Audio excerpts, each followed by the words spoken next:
They stood in thick ranks on either side of the cracked asphalt, so tall and ancient that they seemed to lean inward, conspiring to blot out the last traces of daylight. The trunks were dark and wide, bark fissured like scars, and the ridgelines above them vanished into folds of fog. It was as though the car had slipped into another world, a place where light itself struggled to breathe. Fog pooled low over the asphalt, slithering like restless ghosts. The Corolla's headlights carved through it, splitting tendrils apart that curled and closed again in their wake. The air was heavy with resin, cold and sharp, filling the car with the scent of sap and damp stone. Somewhere far above, the unseen ridges murmured with wind, a sound like breathing, long and patient. The mountains did not feel like a backdrop. They were alive, waiting. Claire hugged herself tightly, her reflection pale in the window glass. The steady shiver of her arms was not from the cold alone. "David?" Her voice tense. "We're running out. Admit it." "We'll make it," David said. His knuckles tightened on the steering wheel as he leaned forward, squinting through the haze. His eyes were tired, bloodshot, the skin beneath them sagging. "The town's only a few more miles. See, there's the sign." His voice lifted with a faint triumph. "Look, right there." Ahead, a weathered green road sign leaned drunkenly against its post. Asterisk, "Welcome to Derbie." The paint had peeled into flakes, the letters half faded. Behind it, a cluster of massive granite boulders rose from the earth, cracked and streaked with moss. The locals called them the Derbie rocks, shapes worn smooth like old bones, standing watch at the edge of the forest. Even in the shadow, they looked less like stones than like slumped figures half risen from the soil. The Corolla coughed violently. The dashboard lights flickered, and then the engine gave one last ragged shudder before it died. Silence felt heavy, broken only by the creak of the car rolling to the shoulder. Somewhere deep in the woods, a crow cawed once, sharp and lonely. "Damn it," David yelled, striking the wheel with his palm. Claire turned on him, her eyes like blades. "So what now, genius? What do we do, sit here until we freeze?" Her voice carried a bitter edge sharpened by exhaustion. "Yeah, Dad, what do we do?" Ethan's voice trembled from the back seat. He pulled his hood tight around his face, small hands clutching the drawstrings. His eyes darted toward the forest, then back to his father. The Corolla lurched to a stop on the gravel shoulder. David inhaled slowly, trying to cage his frustration. His chest rose, then fell in a long, weary sigh. He pulled out his phone. No bars. A chill of emptiness spread through him, more chilling than the cold. "We'll wait here a little while," he murmured, finally forcing calm into his tone. "Somebody will come by. I'll flag them down." Claire scoffed.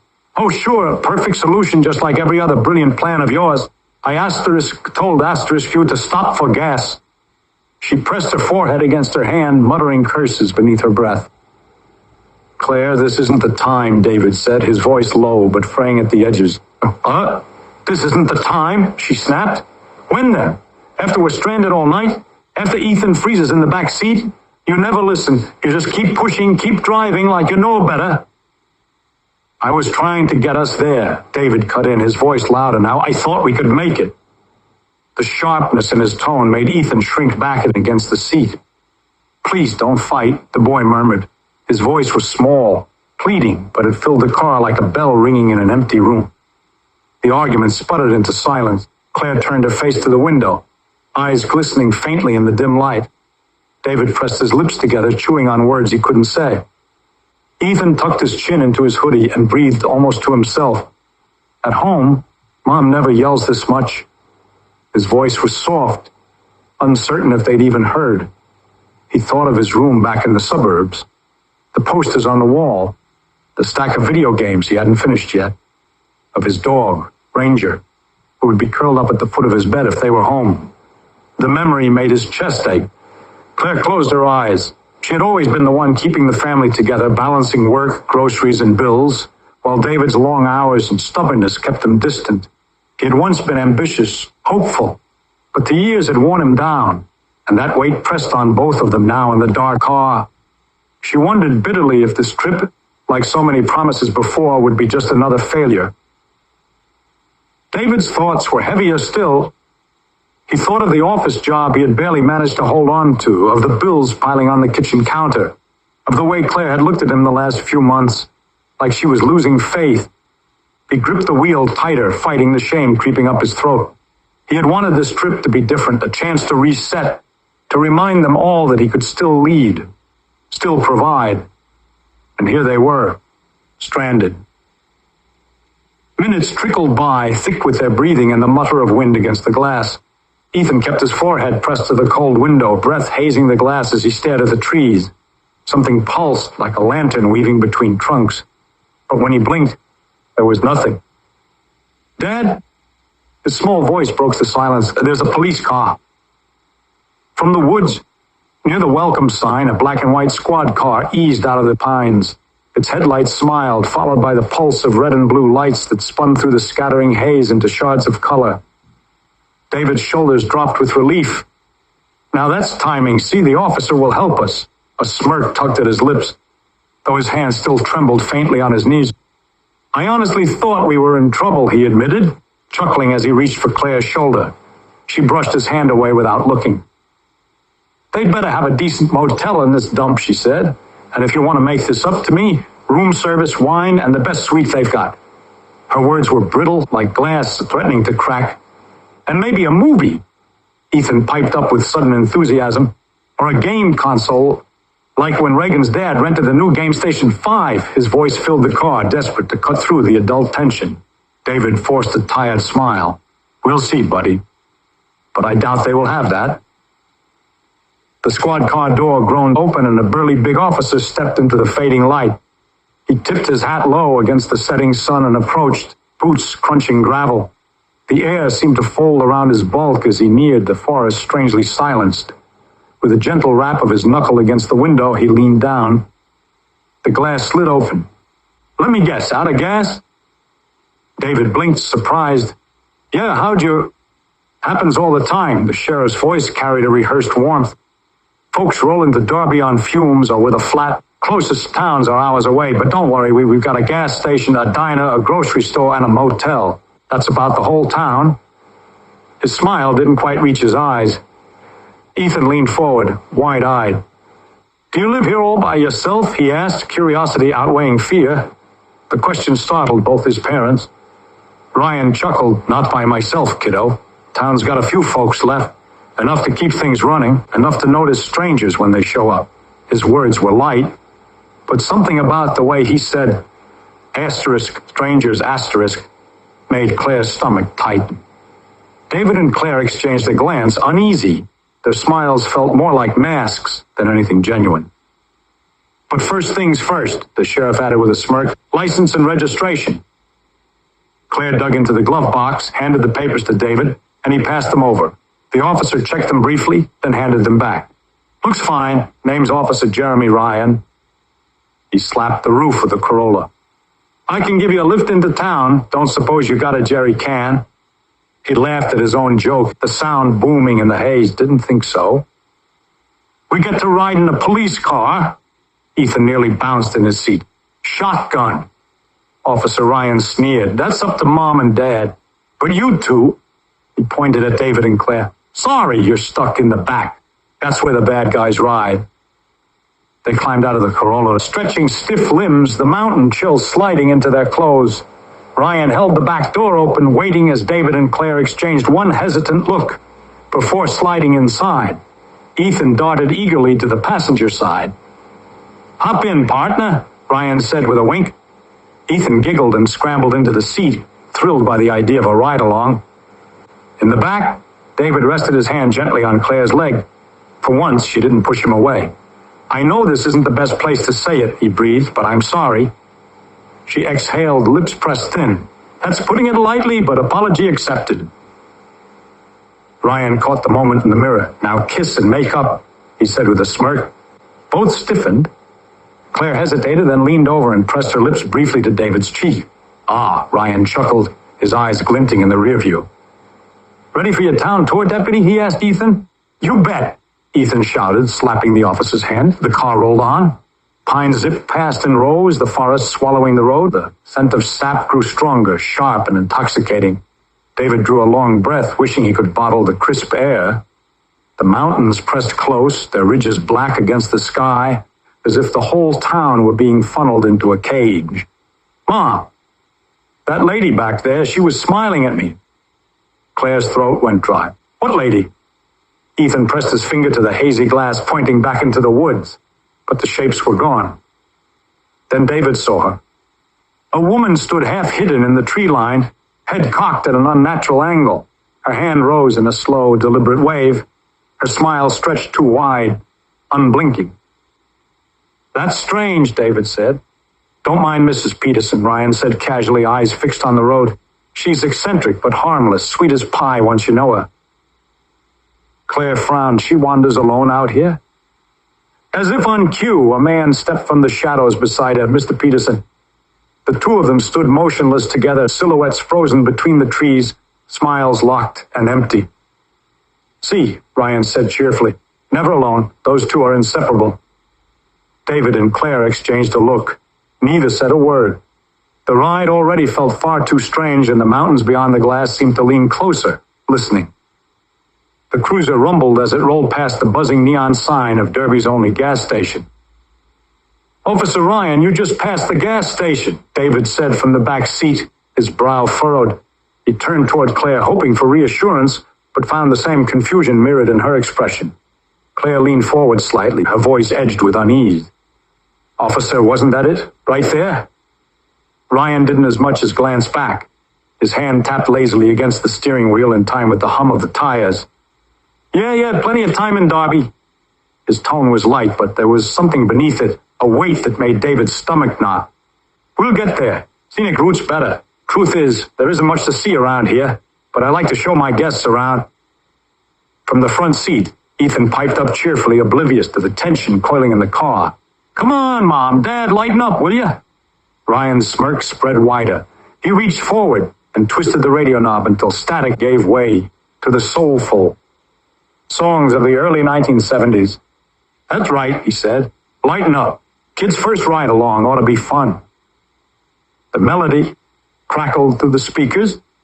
A soulful rock song so old it sounded stitched into the bones of the town itself. Ryan leaned slightly toward Ethan, his voice lowering as if it meant only for the boy. Ethan's gaze had wandered to the shotgun resting casually on the dash. His small hand reached out, brushing the barrel with timid curiosity. Whoa, he breathed. Ryan chuckled low in his throat, the sound thick and unsettling. That'll blow a man almost clean in half, he said, smiling. The words lingered in the air, sharp and heavy. Claire stiffened. David felt her hand press against his, and his chest tightened. His mind screamed at him. We should never have gotten in the back seat. The cruiser rolled deeper into Derbie, and the town began to unfold before them in fragments: the leaning post office, the mom-and-pop grocery store, the tired cabins of the Derbie Inn.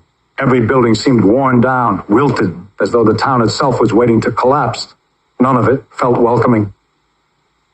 The cruiser swayed gently as Officer Ryan steered them deeper into the heart of town, his knuckles loose on the wheel, as though he were out for a Sunday drive. The old tune buzzed faintly from the speakers, static chewing at the edges of the melody. Oh, girl, Officer Ryan hummed along. Over here, Ryan said, his voice unnervingly cheerful. We've got the Derbie Bank and post office. David leaned closer to the window, staring out at the squat brick building as it slipped past. It looked less like a bank and more like an abandoned outpost, its windows dark, its sign cracked and peeling. A sick feeling twisted in his gut, the same cold realization pushing further into his thoughts. We never should have climbed into this car. Claire shifted beside him, restless, her fingers drumming nervously against her thigh. She hadn't yet pieced it together, but she could feel it, something off, something wrong, the instinct that scratched at the back of the mind like an animal warning of a storm. In the front seat, Ethan was oblivious. He craned his neck, wide-eyed, taking in every building as if it were all part of a grand tour. His small voice carried brightly, slicing through the heavy silence. Right over here, Ryan continued, gesturing with a casual sweep of his hand, is the Derbie grocery. One-stop shop, Get all your supplies here, mom and pop place. The grocery drifted past, its front windows obscured by sun-bleached posters and grime. No lights inside, no movement, not even the faintest sign of life. The cruiser rolled to the right, tires crunching over loose gravel, and the Derbie Inn came into view. A row of tired motel cabins lined like crooked teeth against the road. Paint peeled in strips from their siding, the buzzing neon sign overhead struggling to blink out the word vacancy. Every building they passed looked wrong, hollowed out as if the life had been drained from the town itself. Coming up next, Ryan announced, his voice lilting as though he were guiding a tour bus. Town hall, and a couple of our finest little stores, even a diner. Best burgers in the county. His smile was visible in the rearview mirror, wide and glinting. David met it, and for a moment it felt like staring into the eyes of a wolf. The town slipped by in fragments, each building more lifeless than the last, until the road widened and the cruiser coasted past the diner Ryan had promised. Inside, the faint outline of booths and stools could be seen, though no movement stirred behind the glass. Officer Ryan turned the volume of the radio down with a slow twist of his fingers, letting the final notes of that soulful song fade into silence. You folks hungry? Ryan asked abruptly, his voice too bright. His smile tugged at the corners of his mouth as though he'd been waiting for just this moment. Was thinking of grabbing a burger. I'm sure y'all are starving after your travels. David blinked, caught off guard. For the first time since they'd entered the town, a glimmer of relief surfaced in his chest. Food a normal stop, something human. He glanced at Claire, and she managed a small, hopeful nod. For a heartbeat, they allowed themselves to believe. Ryan's eyes darted to the boy in the passenger seat. You hungry, deputy? Ethan smiled at the title, puffing up with pride. I could eat, he said, laughter bubbling from his chest. The officer chuckled with him, the sound low and satisfied. That settles it, then. The headlights washed over the grimy windows before dying as he twisted the ignition off. For a long moment, Ryan sat in silence, the keys dangling from his hand. He rolled them across his knuckles with the idle calm of a man who owned the night. Then, with a sharp click, he pocketed them and pushed open his door. Let's go get us some burgers. He stepped out, the weight of his boots heavy on the asphalt. Leaning down, he opened the passenger side first, letting Ethan climb out. The boy eagerly grabbed the handle to the back doors, swinging it open for his parents like a proud assistant. David and Claire followed reluctantly, the air outside cooler than the suffocating heat in the cruiser, but no less tense. Their movements were stiff, bodies uncooperative with the unease tightening every muscle. Officer Ryan smirked, watching them gather. Should have given you two a ticket for not wearing your seatbelts, he said, chuckling at his own joke. Hey, guess I'll let it slide this time. The joke fell flat. With every step toward the diner's door, David felt the fragile relief unraveling thread by thread. The metal handle of the diner door was sticky with grease as Ryan pulled it open. A tired bell above the frame gave a half-hearted jingle that quickly died away. He stepped aside with a mock politeness, gesturing for the family to enter first. The instant David crossed the threshold, the smell hit him. It wasn't simply grease or smoke from a neglected grill. This was rancid stench. Meat gone bad, milk soured into clots, something damp and mold-ridden crawling beneath the floorboards. The stench clung to the back of his throat, making him swallow hard against the reflex to gag. Claire covered her mouth, her eyes wide. Oh, God, she breathed, barely audible. Ethan wrinkled his nose. Smells funny. Ryan's boots thudded across the warped linoleum as he followed them in. He inhaled deeply, almost theatrically, then smiled. That's Derbie dining for you. David stopped only inside the doorway, every instinct screaming to turn back. I'm actually not that hungry, Officer Ryan. Maybe we could... Officer Ryan's smile thinned. He slid his hand down to rest casually against the butt of his holstered sidearm. You'll eat? He breathed lightly. The family moved further in, their steps stiff, mechanical. The place was silent, no clatter of dishes, no murmur of conversation, no music from the jukebox in the corner, The air felt stale, as if no one had drawn a real breath inside in years.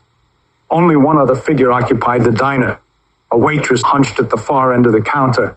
Her uniform was the color of old bones, smeared with stains that never washed out. A pencil jutted from her brittle hair, strands falling loose around a face that seemed both too pale and too pitted. She turned as they entered. Sunglasses hid her tired eyes, and across her forehead ran a faint line, thin and neat. Like the scar from a fresh incision, Claire froze when she saw it, something primal inside her recoiling. The mark reminded her of old horror films, the stitched bride of Frankenstein, pale and drained of life. She drifted toward them with a jerky stiffness, every step too deliberate and too unnatural. David's hand twitched at his side. He leaned close to Ryan. "Officer, please, something's wrong here. Can we leave? The smell, this place..." Officer Ryan smirked, his eyes glinting in the dim fluorescent light. "Sit," he said simply. And with his hand still hovering near his gun, there was no question whether he meant it. The booth they were herded toward was cracked vinyl, the stuffing bulging from the seams like exposed organ. David slid in first, Claire beside him, the shoulders tight and every movement stiff with dread. Ethan hesitated, but Ryan's hand guided him firmly into the opposite seat, directly under the wavering fluorescent light. The waitress reached their table without ever quite looking at them, her glassy eyes fixed somewhere past their shoulders. The pencil bobbed loosely in her brittle hair as she set down 4 chipped plates. The smell that rose from the food was worse than the air that clung to the diner itself. Burgers sat limp and gray, the buns mottled with green fuzz. Fries were stiff, as though fried days ago and left to petrify. The glasses of milk sweated faintly, but inside the liquid was thick, clotted, curdled into a yellowing sludge. Claire recoiled, pressing a hand against her mouth. "We can't." Ryan's fingers tapped the butt of his gun rhythmically. His smile was thin, humorless. "You will?" Ethan glanced at his parents, confused, his small hand hovering uncertainly over the fries. "Mom? Dad?" David forced a laugh that cracked at the edges. "It's fine, buddy, just eat a little." His eyes begged Claire to play along. Ryan leaned back, folding his arms across his chest as he watched them. "Family meal. Nothing brings folks together like supper, right?" With trembling fingers, Claire lifted one of the fries. It snapped between her teeth like glass, the taste rancid. She gagged but swallowed, her throat working desperately to force it down. David picked at the burger, the meat slimy against his tongue. He chewed mechanically, each bite a betrayal of every instinct in his body. Ethan wrinkled his nose again. "It's gross." Officer Ryan leaned forward. "Then eat it fast," he said, his voice so quiet it was almost gentle.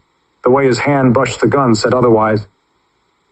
The family choked down enough to satisfy him, each swallow sinking like a stone.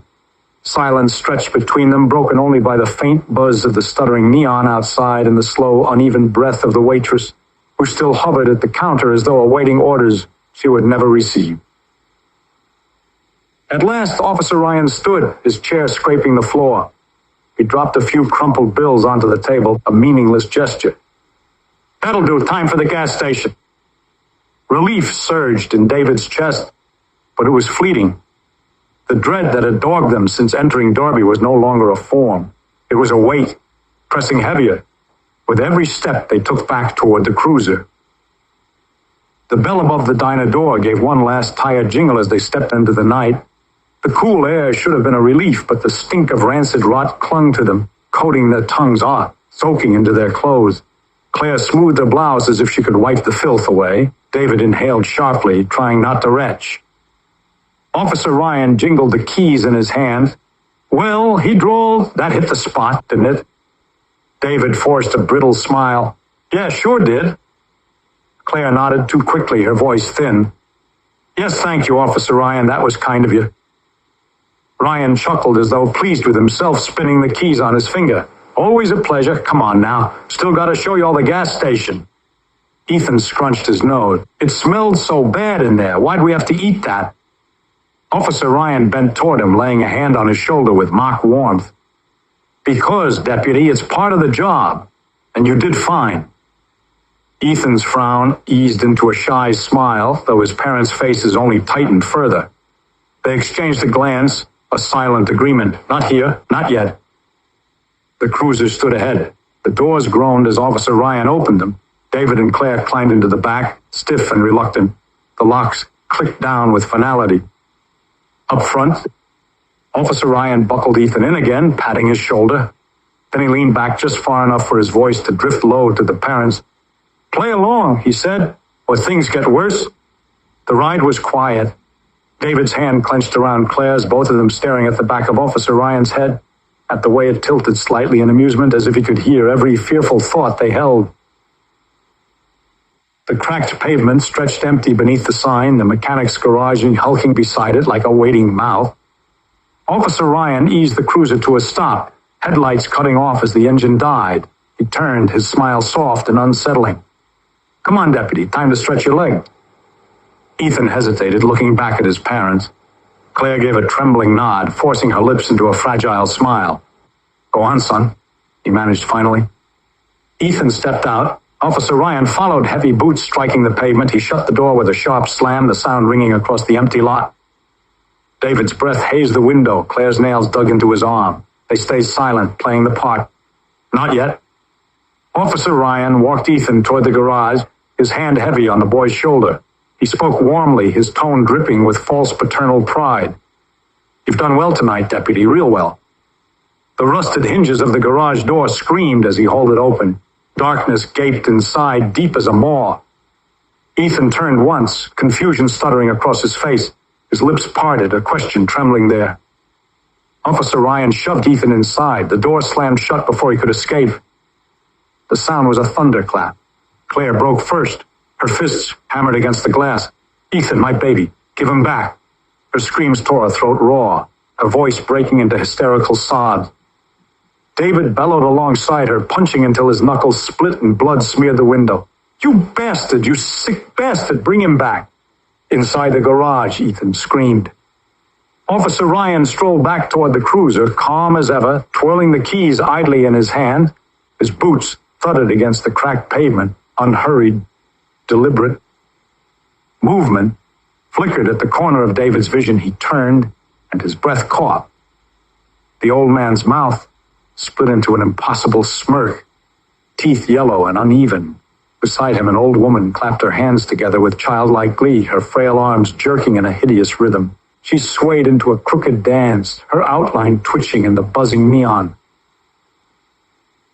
Then, as though it were all some joke only, they understood. They began to laugh.